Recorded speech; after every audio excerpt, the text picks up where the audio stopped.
Jane Fonda was born on December 21, 1937 in New York City.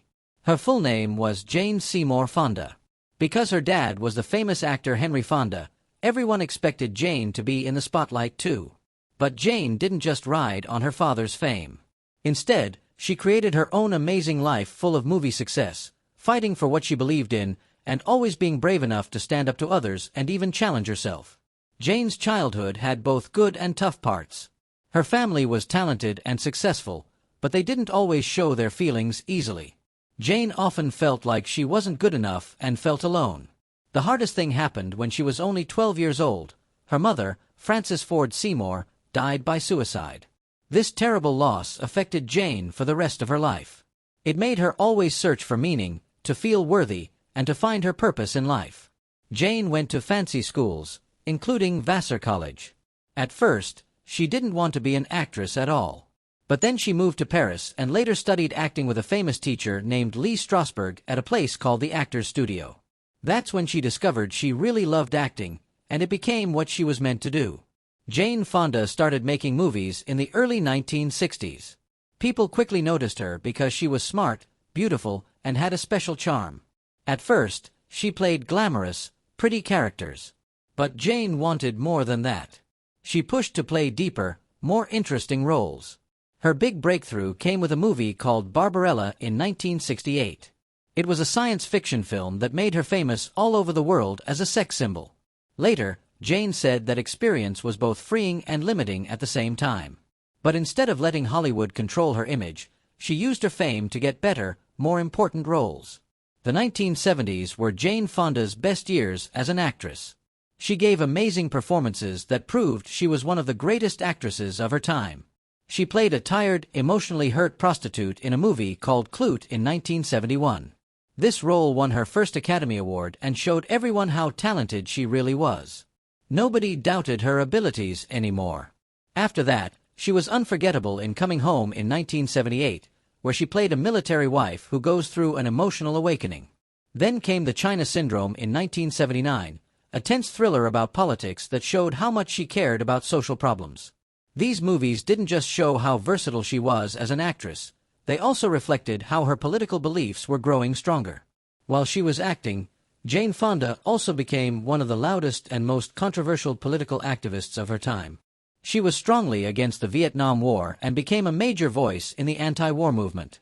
She used her celebrity status to make people pay attention to the protest.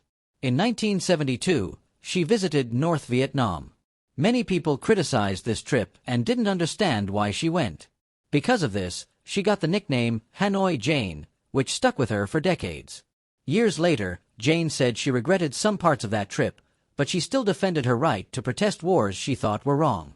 Her activism made some people very angry, but it showed that she was willing to risk her career and reputation to fight for what she believed in.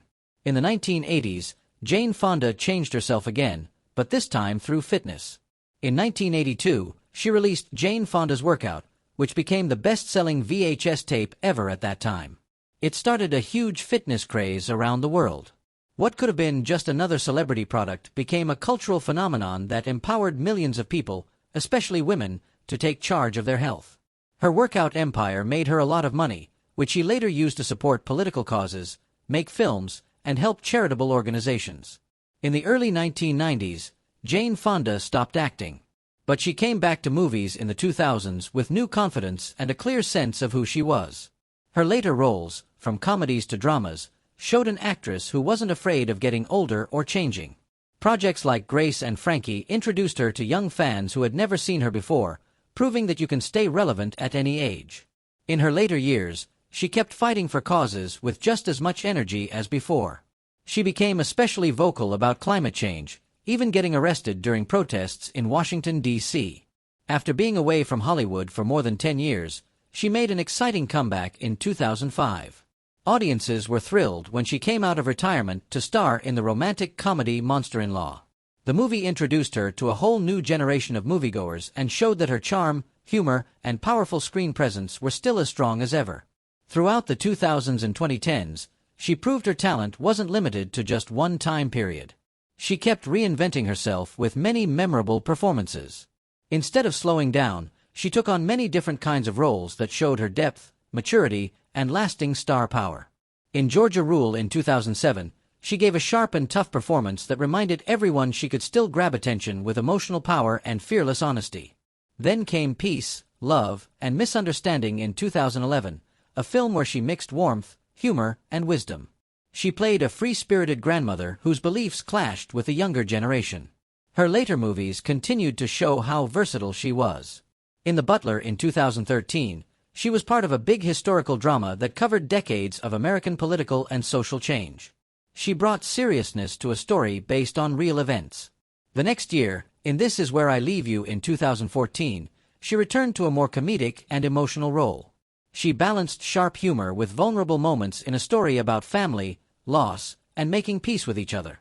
At the same time, she made a big return to television. From 2012 to 2014, she had a recurring role on HBO's popular drama The Newsroom. Her performance added authority and depth to the show's exploration of media, politics, and honest journalism. Her presence on the show reminded everyone that she could easily switch between movies and TV, bringing the same level of skill and nuance to both. In 2017, she captivated audiences again by reuniting with Robert Redford in the Netflix film Our Souls at Night.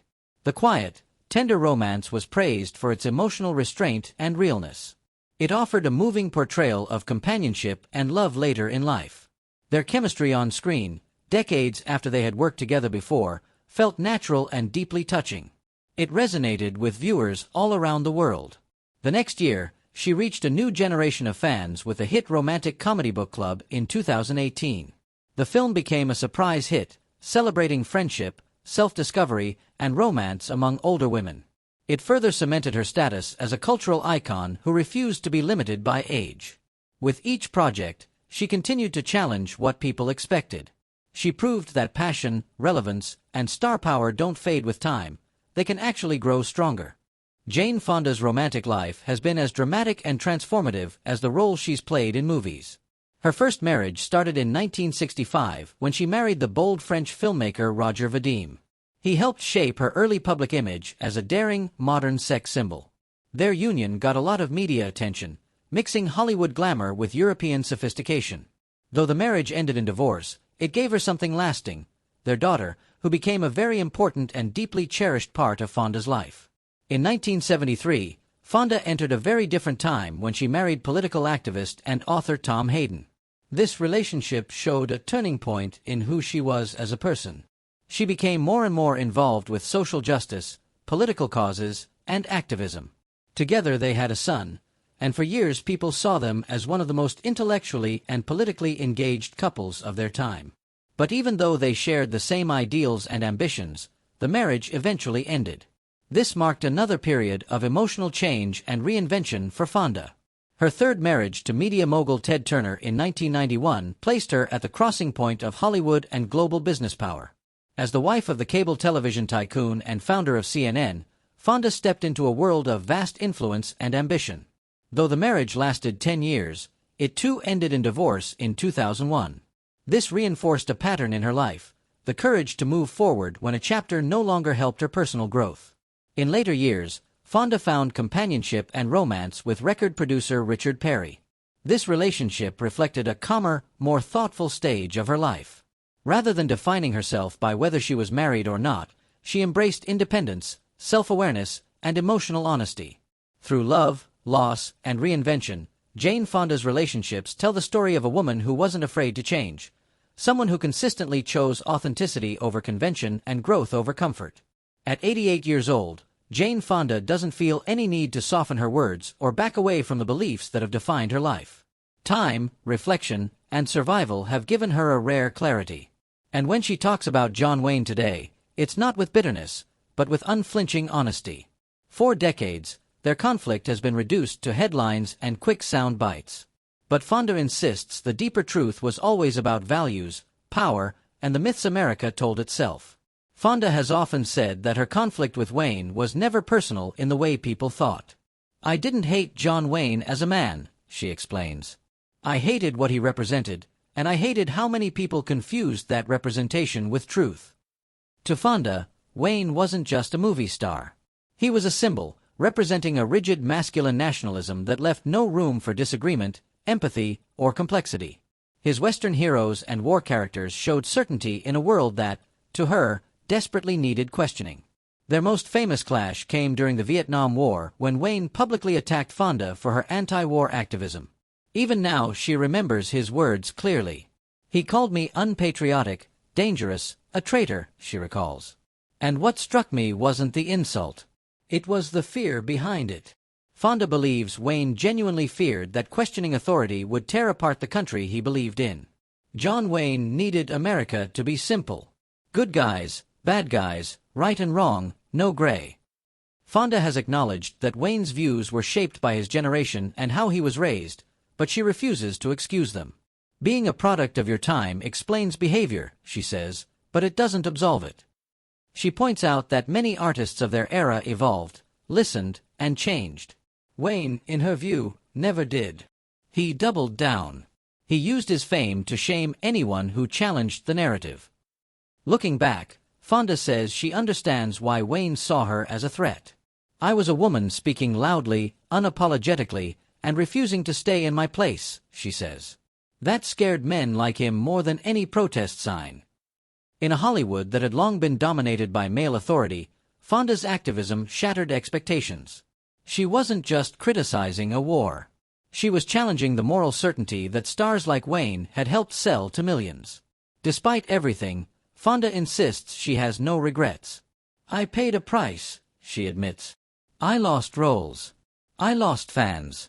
I lost years of peace. But I could live with myself."